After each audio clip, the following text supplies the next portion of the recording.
tea breaks, approximately 9:55, just before 10, and then just after 11, we'll have another tea break. We're really looking forward to and really excited for these sessions, and really privileged to have these speakers on board. First up, our first session would be on wiping out the weight with Rick Rusaw. So Rick Rusaw is a well-known pastor, author, and business leader. Rick pastored the LifeBridge Church in the state of Colorado for approximately 28 years, and this morning he'll be sharing many of his experiences from his time in leading this church. As an author, he's written many books. He has a few titles to his name, which come highly recommended, books like The Neighboring Church, The Neighboring Life, as well as The Externally Focused Church. And it's obvious that this passion of his leads him into the business field as well, where he leads the Spire Network, which is a platform for ministry leaders to be encouraged and equipped. So without further ado, we will be moving on to our first session with Rick.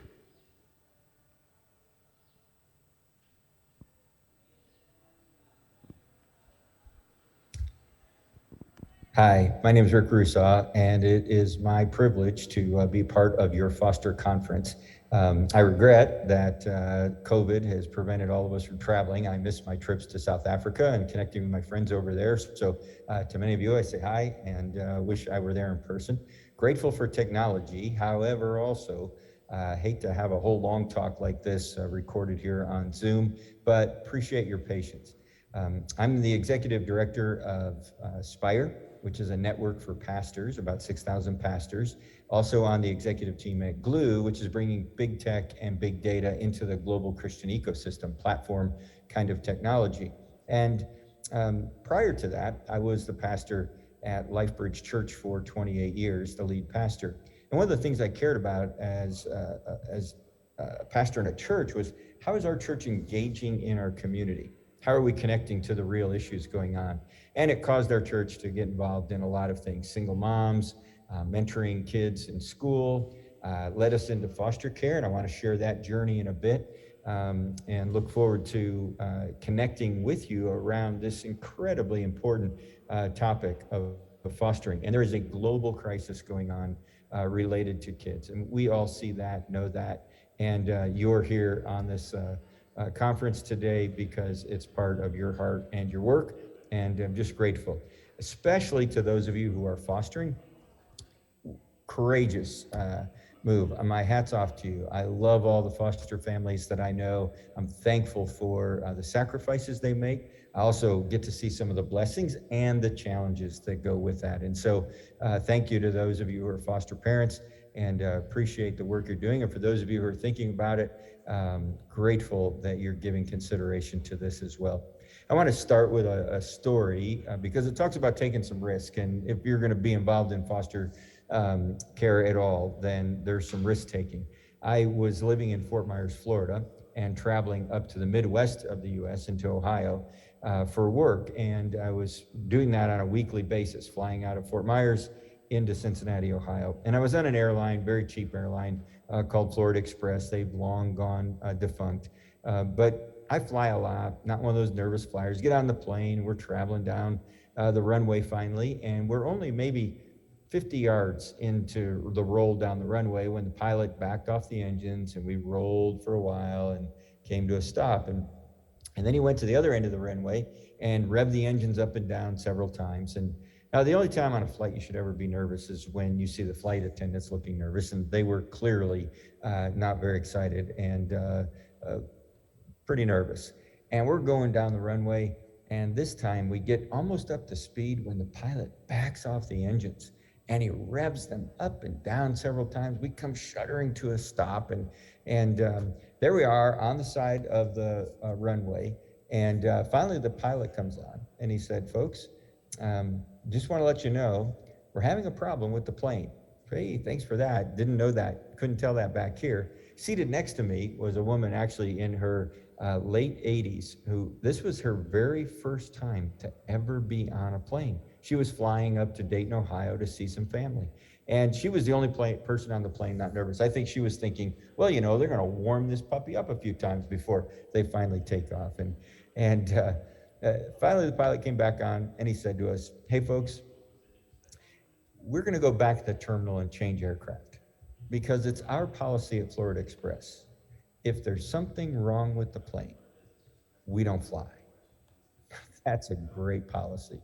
Safety first is a marvelous motto for an airline, but it is a terrible motto for us to live by.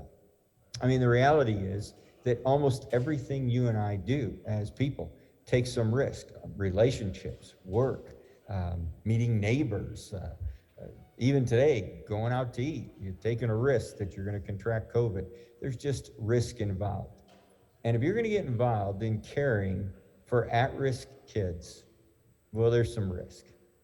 There's some risk that some of what you do is going to work out really well, and some of what you do is going to be a disaster. It's not going to work.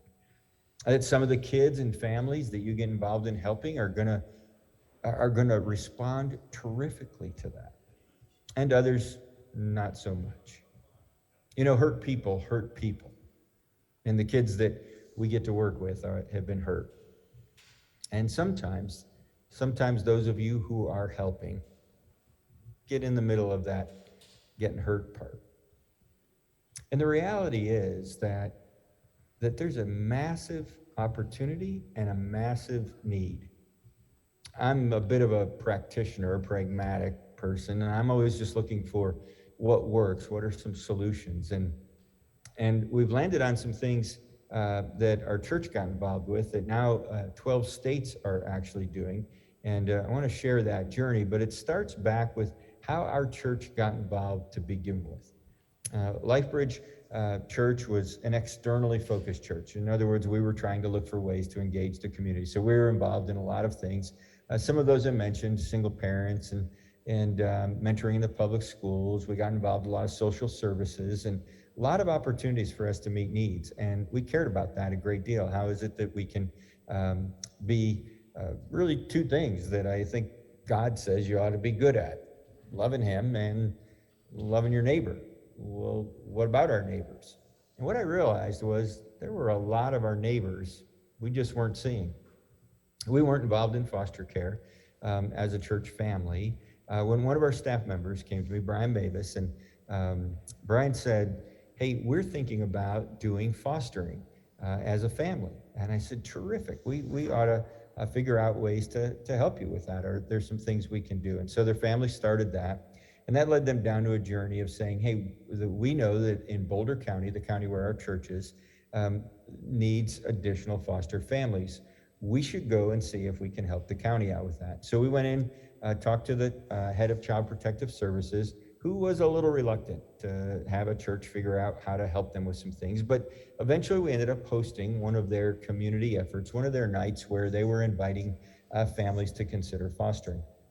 And that led to a regular rotation where we were doing that. And that probably went on for maybe 6-9 months, where once a month we would host an opportunity. We would promote it through our church as well and into our city. And then along the way, what happened was we recognized that these foster families needed additional support. First of all, fostering is not for everybody. Some of you are really wired for that, and your family situation is set up for that, and it can work for you. For others, it's not in your DNA. It's not in your ability, family-wise or financially or in some other ways to be a part, but you still want to help. And so what we found was for the families in our community and our church that we're fostering, that we were a part of connecting to, that we could do some other things. We started some support efforts and worked alongside the county efforts, those who work in child protection. And again, to those of you who do that day in and day out, remarkable the amount of things you see and have to deal with, and all the bureaucracy and issues that go, and all the personal turmoil that happens in families. And one of the things that we found was we could help provide some kind of foster care support groups, and those seem to work out really well for us. addition, we started some wraparound services. We found families who would help do a respite night. We went through the training and got them equipped to do that. So while they weren't capable of taking children full time, they were more than happy to do a weekend or a week away for another family or just an evening off. And so we got involved in that. We also involved in our wraparound services were things like providing, we have a family that took in four children on top of their own two kids who were still at home and two that were away at college. And so we started providing laundry help for them, and families were making meals for them. And we actually bought a van so they could transport their family around and help them get that workable. In other words, were ways for people in our church and in our community to get involved and be engaged in helping families who were doing the frontline work of fostering. We also provided respite care nights for our entire city. So we would train a bunch of people at our church, and on a Friday night and sometimes all day Saturday, we would have drop-in where you could bring, foster families could bring their kids, drop them off. There'd be activities for the kids. We'd feed them, a lot of opportunities, but it would also give families a respite night. And so those things became important to us.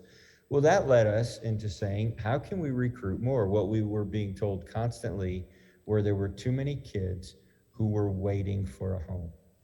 And so we made the decision that we were going to change who waits. And so we went on a massive effort to recruit families. And after about a year and a half of really getting engaged in that, the head of Child Protective Services for Boulder County stood up among her peers at an event and said, we just had something happen for the first time in our history at Boulder County that we've never had happen before. She said, we have now more homes available for kids than kids who need a home.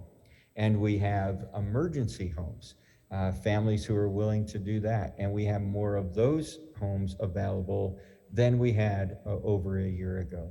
And she said this, I don't really know how to explain this, but there's a church in Longmont that's been helping us out with this, and it's really worked out well. And so Brian Mavis on our staff started finding ways for us to be better engaged, for us to connect and get involved in fostering. And that led to a number of things. We got involved with the state and some of the state issues that were going on. And here's what I learned. And again, I just need to own this. And I would have some sensitivity to this. My mom was primarily raised by foster parents before fostering in the U.S. was as defined and as formed as it is. But there was a family that took my mom in from the time she was 4 till almost through her high school years. And so while I have a sensitivity to that, I did not recognize how great the need was. Today in the U.S., there are over 400,000 kids in the foster care system. There are over 100,000 kids who are eligible for adoption.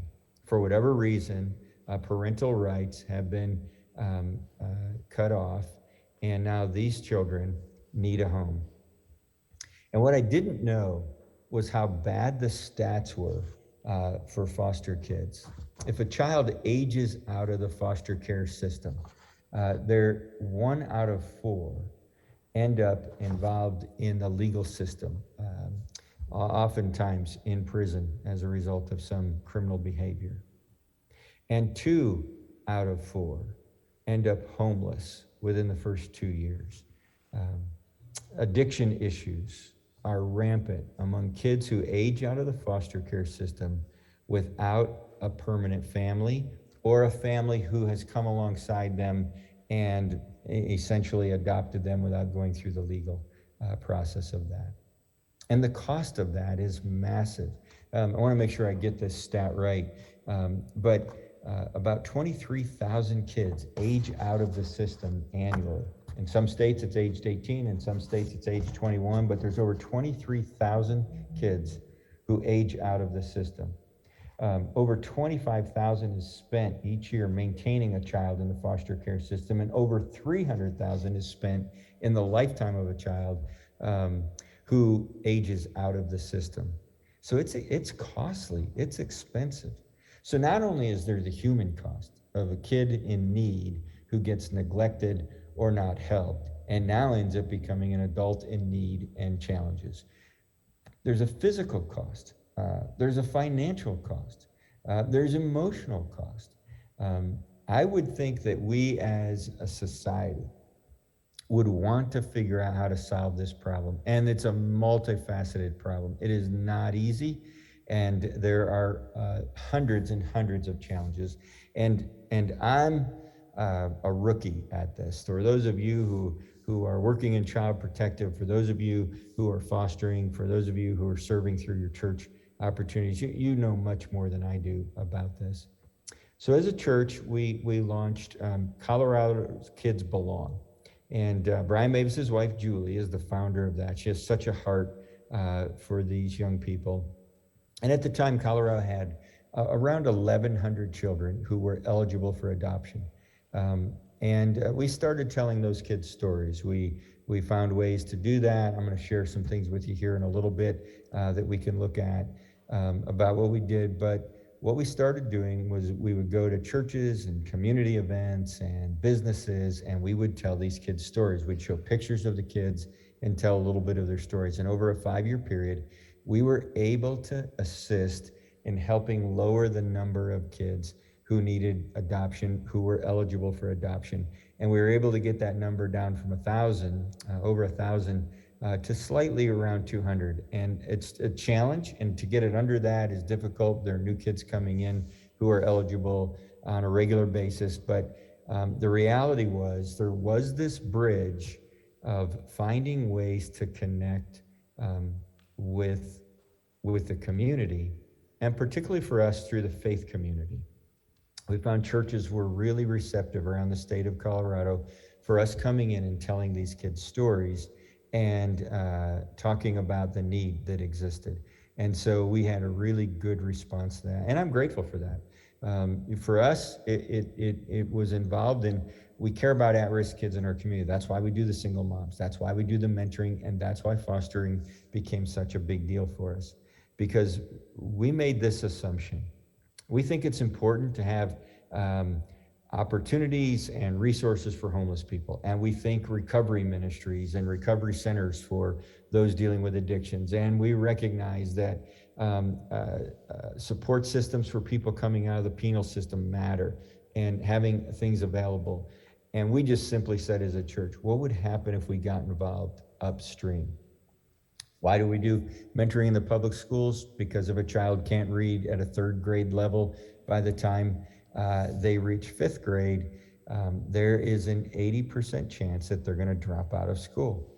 Why are we involved with single moms? Well, 98% of the single family households, fastest growing households in the US, by the way, are single family households, but 98% of families are single moms, and they're stressed financially. They're stressed from a job perspective, childcare, transportation, microfinance. And so for us, at-risk mattered. And fostering was an easy way for us to look for opportunities to help. It was a difficult journey. There's a lot of training that has to happen for families. There's a lot of equipping that goes on for the wraparound folks who get engaged. Fostering isn't easy. In fact, one of the things that we did that I think is good for if you're a church leader to know, when we would do a fostering weekend and recruit families at our church, we would have somebody get up and they would talk about the need, and they would talk about how they did it as a family and why it mattered and what a big deal it was and how important it was. And sometimes we'd have a young person get up and share their story about being in a foster home and the blessing and benefit they got from a stable family. But we'd also get up and tell one of the tougher stories. Had one of our families that told a story about a teenage girl they took in who was abusive to their own younger daughter.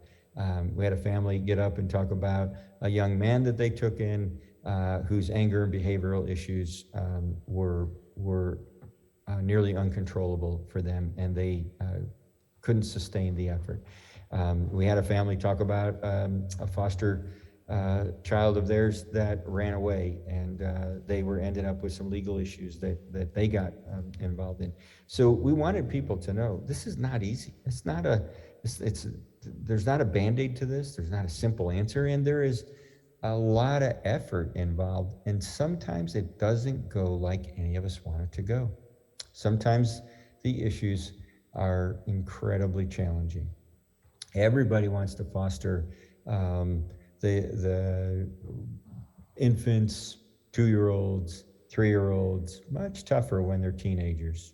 And again, hurt people, and those kids have been hurt, and those behaviors show back up. And so when we got involved, we decided to get in, all the way in. I describe it this way. There's a stream that goes by the front door of our church, and it's kind of muddy and murky, and there's a lot of stuff in it, but that's the stream we want to get in.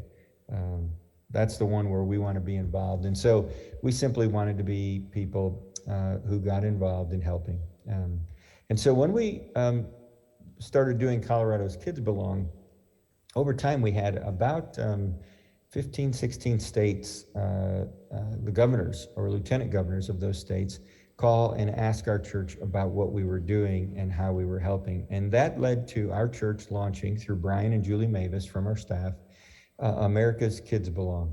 And it is a phenomenal opportunity and resource. And I want to share a little bit of some things and then come back and talk about how we get involved in just a practical way around that. So hang on just a second. I'm going to share my screen. All right, I do work for a tech company, but sometimes, here we go. So America's Kids Belong is a national effort, and it's in a desire to empower leaders in government and faith-based and business and creative sectors to end the crisis for kids in foster care state by state. So what we see is this partnership between government, those of you in Child Protective Services and all of the aspects of that, faith-based, so churches and other faith-based opportunities, nonprofits connect in, business communities and marketplace leaders have a lot of good ideas, and there are opportunities through them. And then the creative community that does this.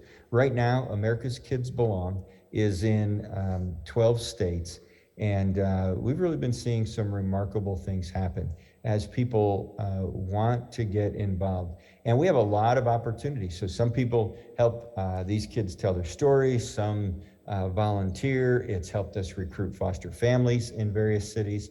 But the primary thing we do is tell a young person's story. And so I wanna share with you one of the stories that we tell. And what we do is we get in every community that we can in a state, we find some local creative talent, people who are good with video and audio and can tell stories well. And we help these young people tell their stories. So far, we've at America's Kids Belong have done over 2,000 videos of kids, and over 60% of those kids have been placed in homes. Just recently had a story of a young man who had been looking for a home. He'd been eligible for adoption for over 8 years, had been passed over and passed over. We shot his story, we put his video online, and what happened was within 3 days, he'd had over 1,100 views about his story, and in 90 days was matched with a family, and he's doing well. So you go on the website, and it's americaskidsbelong.org. Like to invite you to go on sometime and take a look. I'm going to stop sharing, and I want to show you one of the videos that we have available. This is a young man, Zeke. Love for you to hear Zeke's story and the opportunity around that, because we think there's some power in our ability to tell a story. I've never actually had a true family. Like, if that's hard to believe, but I've never had a true family that actually I've stayed no longer than 2 years. I would like the family to be nice and actually take care of me. unlike the past families that I have. I would like a family that does stuff with me and not ignore me a lot. I like to play basketball a lot and do sports, work out. After 4th grade, I went to 5th, and that's when I started playing basketball. And I just started loving basketball. I like the Golden State Warriors. I like pretty much every team in the NBA right now. I want to see Kevin Durant. I like to be the first kid ever to beat Kevin Durant. But that's gonna be hard work. When I grow up, I want to go to college for a year and then go to the NBA. I'm gonna try to.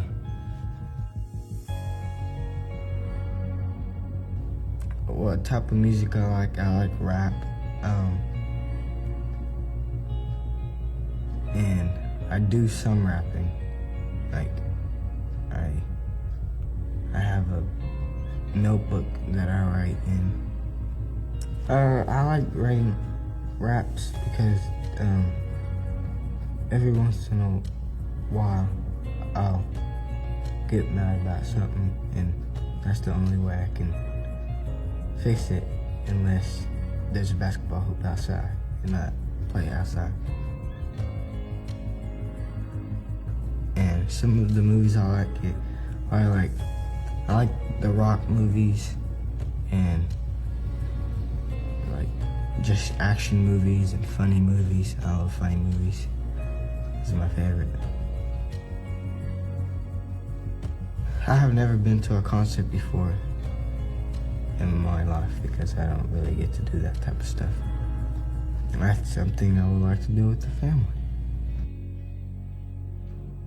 When I feel like I belong somewhere, I don't act out as much.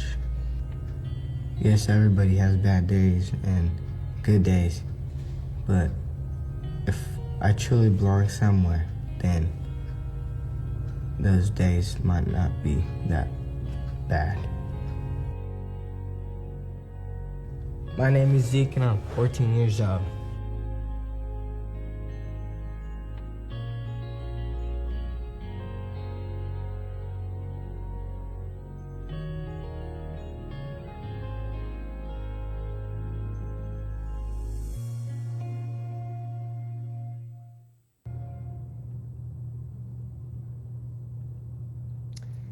So that was a story out of Indiana. We partner with the state of Indiana, with the government.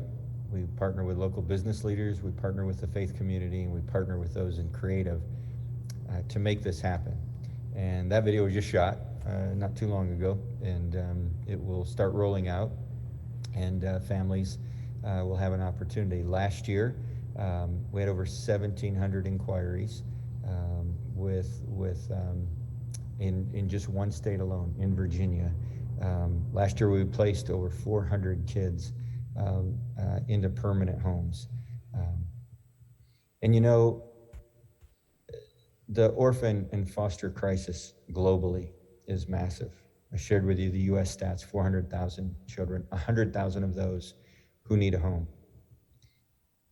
And sometimes it's overwhelming to us, isn't it? I mean, after all, we can't solve all of that. And we can't do everything. But just because we can't do everything doesn't mean we don't do something. And that's how our church got involved. That's why we chose to get involved in this. Because that kid right there we just watched, he deserves to belong. He deserves to have a home. He deserves to have a place he can call home. Not to be shuttled around, not to be discarded, and worse, not to age out of the system and have a backpack and a little bit of cash and left to fend on his own. So partnership matters. And getting involved in partnership matters. And yet partnering can be challenging for all of us. And I think one of the challenges for us, we get in our lane, we get in our sector.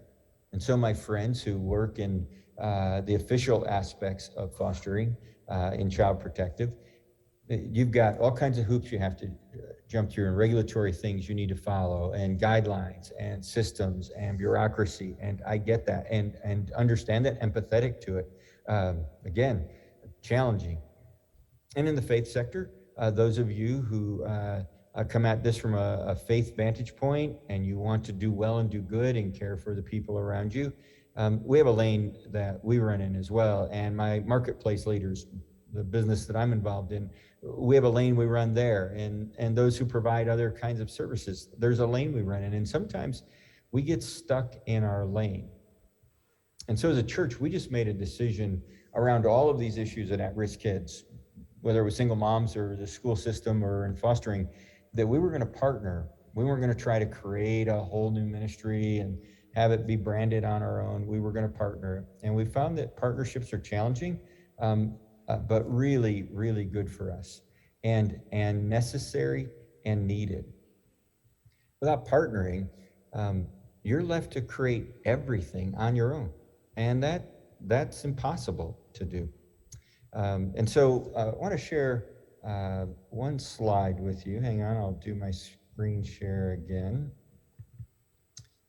And what we see for us, and one of the challenges around partnering, is that people operate from a bounded set or a centered set. A bounded set says this: do you believe like I believe? If you believe like I believe, then we can partner. For example, if I were to meet you and I would say, hey, do you like ice cream? And you would say, yes, I love ice cream. And I'd say, well, I love chocolate ice cream. And you said, oh, it's my favorite chocolate ice cream. And I would say, oh, I love a little fudge on the chocolate. And you'd say, I love fudge on that too. And then maybe some whipped cream, and we agree on the whipped cream. And then you say, I'd like to have nuts on that, and I'm good with the nuts. But then you say, I want a cherry, and oh, I hate cherry. I can't partner with you. The centered set says this: do you care about what I care about? And so here's how we have bridged government and faith and business and creative services. We found people of good faith working together with people of goodwill. In other words, do you care about this issue I care about? Do you care about the need and the opportunity and the situation that is there?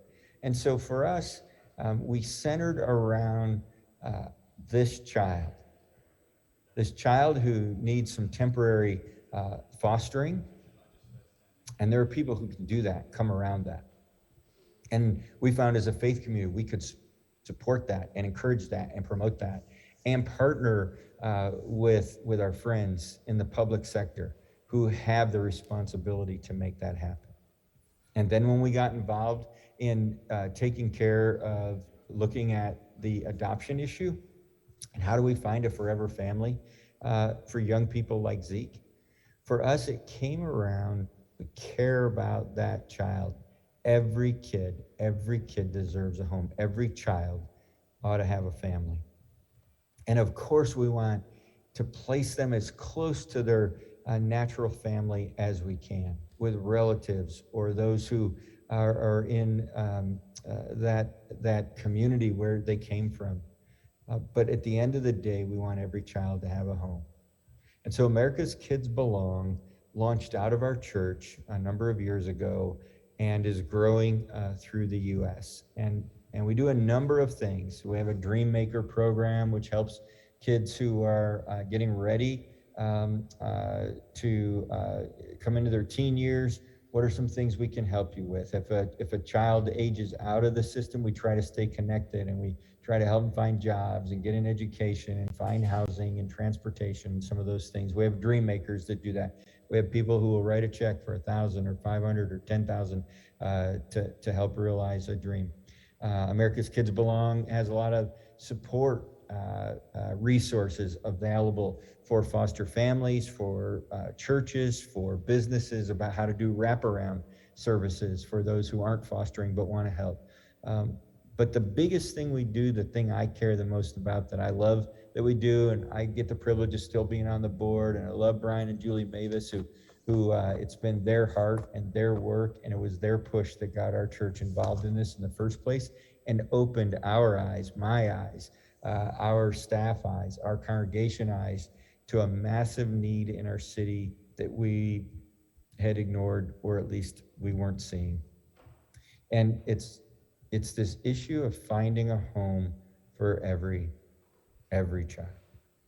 So I love that you're holding this conference. I love the folks that I've gotten to meet in Cape Town and Joburg who care about this. Love Kobe and her desire and passion for this. And I just appreciate the invitation to be a part. And I just want to say to all of you, thank you for caring about what I believe God cares a great deal about, taking care of those who have needs, who sometimes can't help themselves. God bless you. Take care. Thank you.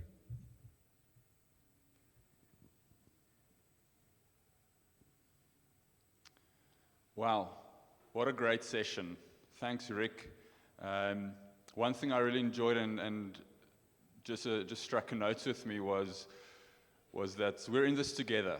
It's not up to one person or one family or even government. We're all in this together, and that's what we're really passionate about.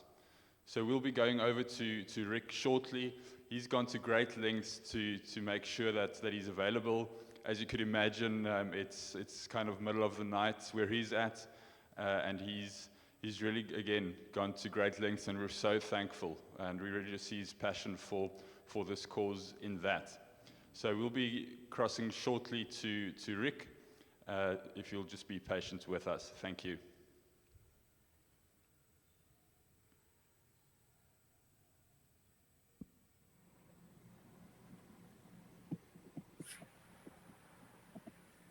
Yes. Are you ready for me to go? Hey, it is so good to be with you, and thanks for having me in. I'm here in Colorado, and I'm not much of a morning person. I think if God wanted you to see the sunrise, He'd make it later in the day. But seeing it from this side, it's about 1 a.m. here, so I'm often up at this time. So this worked out great. Really excited about what you're doing today and the opportunity of that.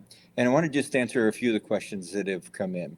The first is this: how did we go about getting our members to take an interest or care about children in foster care? And it really started in a couple of ways. First, as I mentioned, Brian Mavis and his family started fostering, and so that grew some staff awareness for us. And we started exploring how we could help out in our community and what that might look like for us. And then on top of that, we had an orphan weekend, and we shared the global stats, and we talked about how orphans are, from a U.S. perspective, wrong perspective, by the way, but our perspective was, well, orphans are in other parts of the world, maybe in Haiti or the Ukraine. And then we talked about, do we realize that we have orphans around us? And we talked about foster care and the stats, and we told some stories, and we had some families who had been fostering share their story. And over time, we would just tell stories. We held some recruitment weekends with the county, with Child Protective Services to help recruit, and really excited about the how it just kind of grew. And became a part.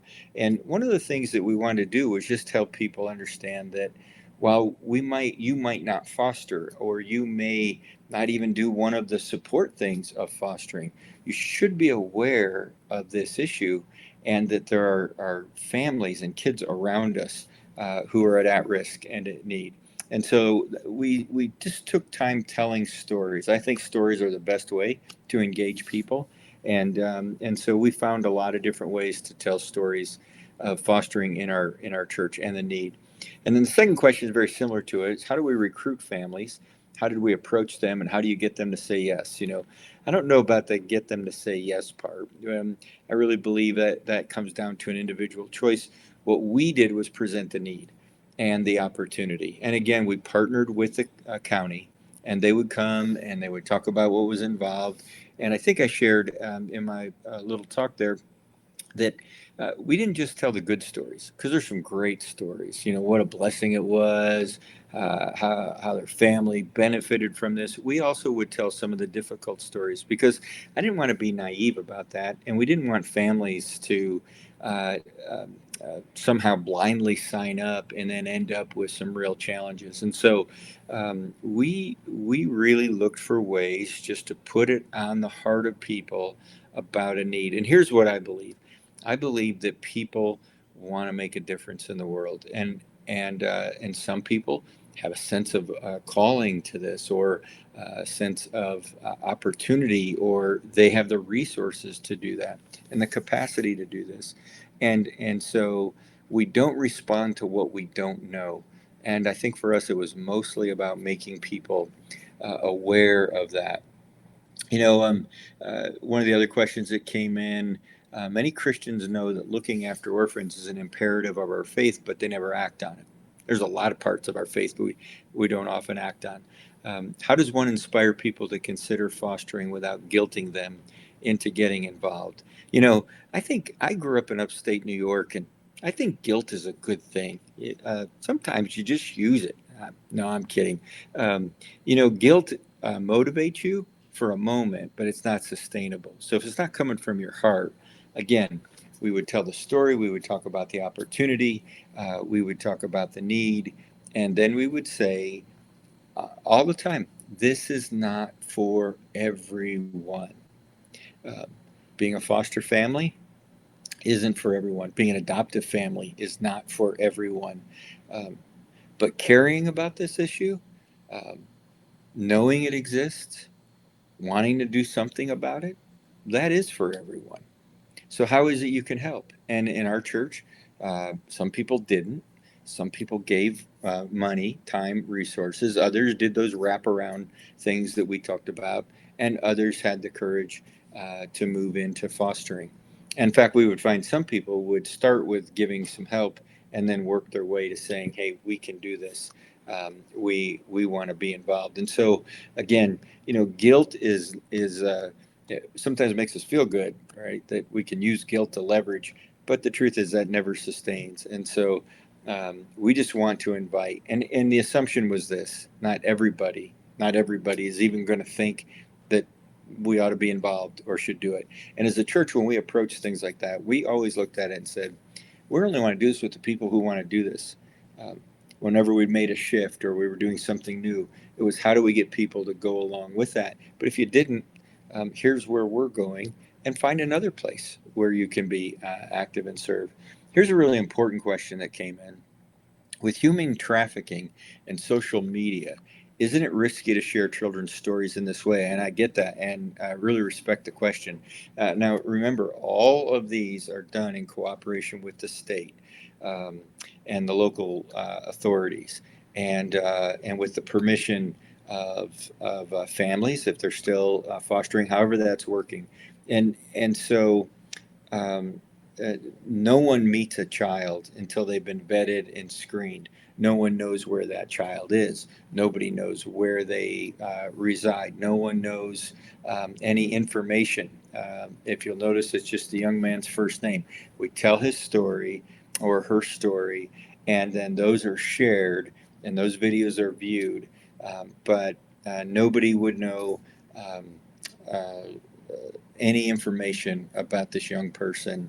And all of this is done through the state. If a family or an individual responds and is interested, they go through the government process, which is all the background check, all the vetting, long before they would ever meet the family. So, no different than the current way it's done, which is kids are, uh, their ages and names are made known, not their last names, but their first name, and people come and ask and inquire. This is just enhancing the storytelling and making it much more available and accessible. But again, Everybody has to go through the system. And so we don't do this without complete permission. And it's always the state who picks the children whose stories are going to be told. I think there's one more question here. Um, how do you proceed if there isn't real agreement within a marriage? For example, the wife wants to foster and the husband doesn't. Uh, my recommendation is you don't. Um, I don't think, I think parenting, period, is challenging. Um, I'm a grandparent now. We have 8 grandkids. And man, I love that, right? And I'm glad I didn't kill my kids when they were growing up. I wanted to a whole bunch of times. Um, and the reality is, as difficult as that is, fostering is even more challenging, I think. Um, Bringing a child who's has issues and challenges and needs into your home is significant. And so if you're not on spot together, I just wouldn't do it. Find other ways you can help and encourage and be a part. Do some of the wraparound opportunities, but I wouldn't do it if you weren't together on board with this. We are glad to share more information. Thanks for including me in this. I wish I could be there. One of my favorite spots in the world is where you all live, and I wish I could be there, but thanks. And again, every kid, every child ought to have a home, ought to belong. So thanks for caring about this. Appreciate it. God bless you.